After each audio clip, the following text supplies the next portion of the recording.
did was my Western medicine came first, pretty much. Actually right before I was going to school in New Mexico, a doctor here in Chicago had said, "When are we taking out the rods?" Which shocked me to like no end. I never knew they even could come out.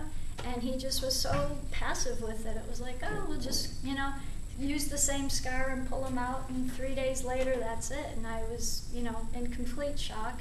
And, it was one of those things that then I went back. I was in St. Louis, Missouri for my surgery and things.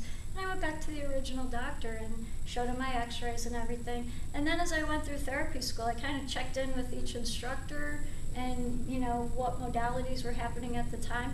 How do you see me? How do you see me working? What do you see? Am I holding? And really it was, is anyone familiar with Feldenkrais work?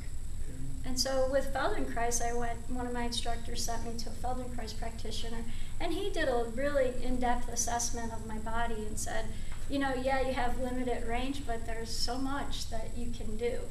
And then as I moved to Arizona, it was for a chiropractor who basically broke apart my fusion and went in some very heavy ways. And that's how I kind of got into more mobility and continue with the Feldenkrais